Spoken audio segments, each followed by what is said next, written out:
आज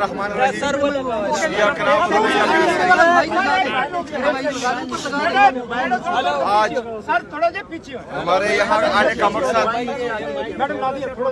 अपनी मुअज़्ज़ज़ अदलिया को, अपने काबिल एहतराम जजेस को ये पैगाम देना था कि पाकिस्तान में काफ़ी अरसे से और बिलखसूस 9 अप्रैल 2022 से जिस तरह अदलिया को यरगमाल किया गया है और हमारी अदलिया इंसाफ नहीं कर पा रही, तो आज हम ये पैगाम देते हैं कि हम आईन और कानून की बालादस्ती के लिए, पाकिस्तान में इंसाफ की फराहमी के लिए हम उन तमाम जजेस के साथ चट्टान की तरह खड़े हैं जो इंसाफ करना चाह रहे हैं।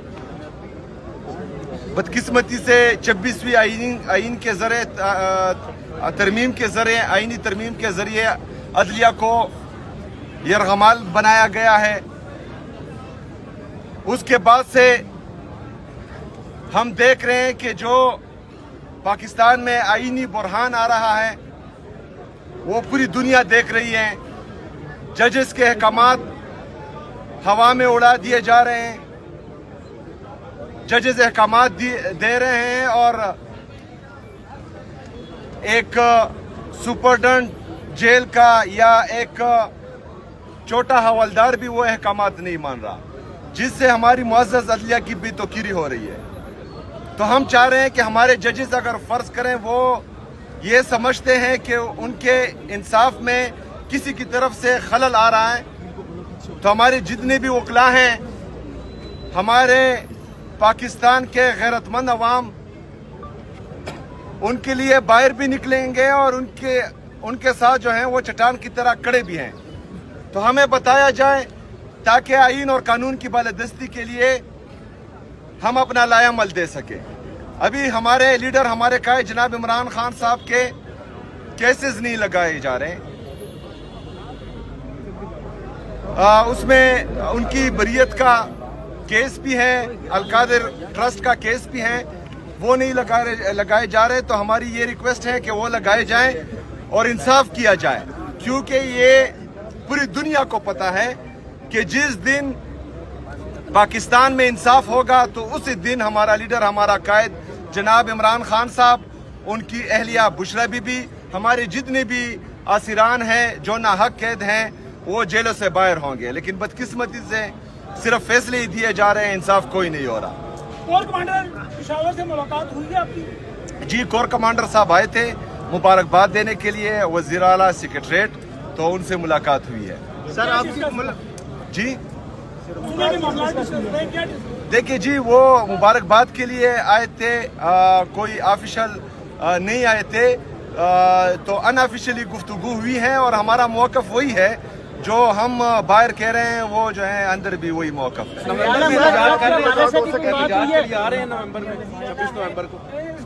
जी, एहतजाज तो हमारे सूबाई सदर यहाँ पर KPK के हैं, जुनैद अकबर साहब, वो हैं, पार्टी की तंजीम है। तो इमरान खान साहब की तरफ से जो भी हिदायत आएगी तो उस पर मन व अन अमल किया जाएगा इंशाल्लाह।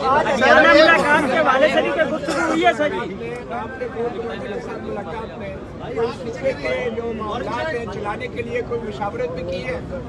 देखिए जी, मैं चीफ एग्जीक्यूटिव हूँ पूरे सूबे का, मेरे ऑफिस में जो है IGP भी आते हैं, चीफ सेक्रेटरी भी आते हैं, कोर कमांडर भी आएंगे, तमाम सिक्योरिटी इदारों के जितने भी हमारे ऑफिसर्स हैं वो आएंगे और सूबे के मामलात उनके साथ ही डिस्कस होंगे। तो इंशाअल्लाह ताला जो मौक़िफ़ हमारा है, जो मौक़िफ़ पाकिस्तान तहरीक इंसाफ का है, जो मौक़िफ़ हमारे लीडर, हमारे कायद जनाब इमरान खान साहब का है, तो वही मौक़िफ़ हमारा रहेगा इंशाअल्लाह। अफगानिस्तान के साथ जो मुज़ाकरात हो रहे थे वो कल जो है उन्होंने तारीरी तौर पे मानने से इनकार किया है, तो क्या कहेंगे? देखिए जी, जब दोहा में वो मुज़ाकरात हो रहे थे और मेरी असम्बली की स्पीच है, आप उठाकर देख लें, असम्बली के फ्लोर पर मैंने ये कहा था कि ये खुशाइंद है, लेकिन हमें खदशात हैं, क्योंकि उन मुज़ाकरात में ना सूबाई हुकूमत को जो डायरेक्टली अफेक्ट होंगे इससे, ना हमारे वहाँ के पार्लियामेंटेरियन को, ना हमारे जो कबाइली मशरान है जिनका तकरीबन हज़ारों साल की तारीख है, अफगानिस्तान के साथ बाउंड्री पर है, ना उनको एतमाद में लिया गया था। तो मेरे ख्याल में जिस तरह हमने कहा था कि जो भी मुज़ाकरात हो तो चाहे जिसके साथ भी हो, तो जो डायरेक्टली अफेक्टिव होते हैं और जो मुज़ाकरात को कामयाब बना सकते हैं उनको एतमाद में लेना चाहिए। चीफ जस्टिस को आपने खत लिखा था, उस पर कोई आपको रिस्पांस आया? नहीं, चीफ जस्टिस साहब को जो है मेरे लीडर मेरे कायद जनाब इमरान खान साहब ने भी खत लिखा था, उसका भी मौसर जवाब नहीं आया। मैंने भी खत लिखा था, उसका भी मौसर जवाब नहीं आया। तो हम तो यही चाह रहे हैं, यहाँ आने का मकसद यही है कि हमें बताया जाए कि पाकिस्तान में आईन और कानून की बालादस्ती चलेगी या डंडा चलेगा, ताकि हम जो है फिर अपना लाएअमल दे सके। मुलाकात के लिए जी, मेरा नाम लिखा गया है आज की मुलाकात के लिए, तो इंशाल्लाह कोशिश जरूर करूंगा। अगर मुलाकात नहीं होने दी तो इंशाल्लाह ताला फिर जो कंटेम्प्ट ऑफ कोर्ट हमने फाइल किया हुआ है, आज मेरे ख्याल में हो चुका होगा, वकला आए थे, तो उसका इंतजार करेंगे फिर। Thank you. अवाम की वज़ीर-ए-आला है, खैबर पख्तूनख्वा के ऊपर आप फोकस क्यों नहीं करते, बजाय इस्लामाबाद में अदालतों और अडियाला के बाहर घूमने? देखिए जी, हमने फोकस किया था 2013 से लेकर 2022 तक, जब रिजीम चेंज ऑपरेशन हुआ। लेकिन जब तक पाकिस्तान में आईन और कानून की बालादस्ती नहीं होगी, तब तक अगर हम यहाँ दूध की नहरें भी बहा दें तो कोई फायदा नहीं है। आज एक दफा फिर मेरे सूबे में जो है दहशतगर्दी लाई गई है, खुद साख्ता दहशतगर्दी है। हम समझते हैं हमसे पूछे बगैर जो है इनको दोबारा आबाद किया गया था, तो फिर जो है ये चलता रहेगा। हम तो चाह रहे हैं कि तमाम स्टेक होल्डर्स जितने भी हैं इनको एतमाद लेकर एक पॉलिसी बनाई जाए, बंद कमरों के फैसले किसी भी सूबे पर या पाकिस्तान पर मुसल्लत ना किए जाएं। ये एक जमहूरी मुल्क है और जमहूरियत में जो है जो जमहूरी तरीके से आए हैं उनको एतमाद में लेना चाहिए। आप ये बताएं, आपको केपी की गवर्नमेंट ने, केपी की आवाम ने सीएम मुंतखब किया है, लेकिन अभी तक वहाँ आपकी हुकूमत नहीं है जो कि होनी चाहिए। अगर खान साहब से आपकी मुलाकात महीना तो नहीं होती, तो फिर आप जो काबीना है वो तश्कील नहीं देंगे। ये बात आप उनसे करें जो मुझे रोक रहे हैं, पहली बात। दूसरी बात ये है कि मैं जो है लाया गया नहीं हूँ, मैं अवाम की ताकत से आया हूँ। मेरे पास अवाम की ताकत है। जो लोग जो हैं फॉर्म 47 के जरिए जाली तरीके से लाए गए हैं, तो उनसे कोई सवाल ही नहीं पूछता। मैं आपसे कह रहा हूं कि आप उनसे सवाल करें जो पहले रोले अटका रहे थे, पेशावर में आकर प्रेस कॉन्फ्रेंसेस कर रहे थे, गलत इल्जामात लगा रहे थे हम पर, जो सियासी तकारीर, जिनका काम नहीं है सियासी तकारीर करना, सियासी प्रेस कॉन्फ्रेंसेस करना, वो सियासी प्रेस कॉन्फ्रेंसेस कर रहे थे और सुतैली माँ जैसा सलूक हो रहा है।